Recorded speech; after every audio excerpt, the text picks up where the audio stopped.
It's no secret that when it comes to Metroidvanias, I'm generally not a fan of the gameplay. The constant retreading usually leaves me feeling frustrated rather than excited to overcome a previously blocked path. Couple that with getting lost, and I rarely make it too deep into the adventure. However, that wasn't the case with Guacamelee, which I was fortunate enough to play during its inclusion in the Humble Bundle. So naturally, when it was announced that Guacamelee 2 was headed to the Switch, I was elated, and with good reason. It builds upon an already fantastic foundation, and adds more to love. Guacamelee 2 takes place 7 years after the events of the first title. Our hero Juan is now married with 2 children and clearly out of shape. However, that will need to change fast as the Mexiverse is on the brink of extinction. Reunited with his mask, it is now Juan's duty to prevent Salvador from reaching the sacred Guacamelee by traveling between different timelines within the Mexiverse. As you may have noticed, the story is completely over the top, but sets a really fun vibe for the adventure. Dialogue and banter between characters was often funny, and I found myself not wanting to pass up any opportunity to interact with anyone in this vibrant world. When it comes to gameplay, Guacamelee 2 nails the feeling of seamlessly blending together a Metroidvania and a beat-em-up. It takes exploration elements of the former and tosses in rooms with a wide range of well-designed enemies to deal with, before being able to move on.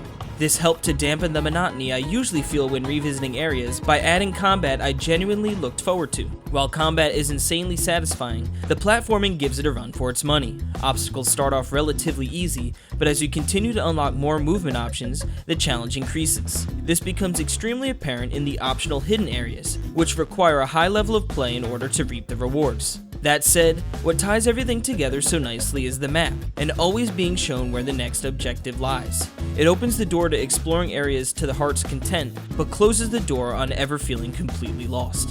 The previously mentioned unlockable movement abilities also double as offensive weapons in combat. Well, in reality, I should have said it the other way around. These punches, dashes, butt slams, and uppercuts all dish out big damage to enemies, and additionally help you overcome those pesky platforms. Comboing these skills with the tight standard attacks and grabs results in a truly rewarding and fluid combat system. Seeing the combo meter skyrocket into triple digits becomes addicting, and that feeling was only amplified with different unlockable skills. There are 5 total trainers that you find on your travels, each with their own unique skill tree. By giving them your hard-earned coins, you can learn different abilities to beef up Juan. Improving stamina, health, and power are options, but I've found the combo skills more fun to play with. Being rewarded with more coins after reaching a certain combo threshold felt good, especially when it meant I can continue to unlock more options and deliver even more punishment.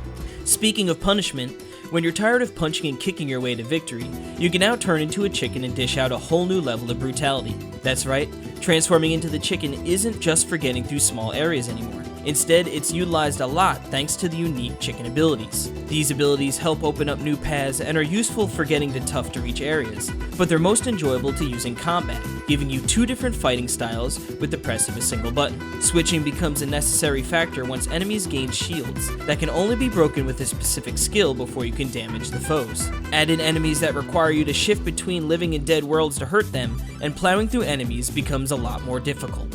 When it comes to world building, Drinkbox Studios once again does a fantastic job. Areas are visually stunning, making it fun to explore every nook and cranny to see what you might find.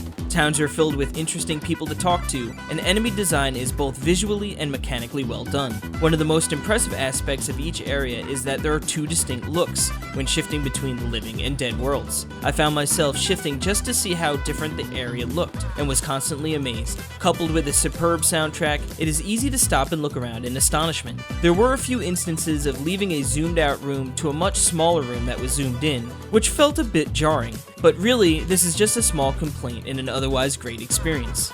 In both handheld and docked modes, Guacamelee 2 ran flawlessly in a single-player environment. 3 friends can jump in for some local co-op play, but unfortunately I was unable to test how that worked. When Guacamelee 2 does so many things right, from the wonderfully tight and responsive gameplay to the downright gorgeous look and feel of the Mexiverse, it's hard not to talk about it without gushing.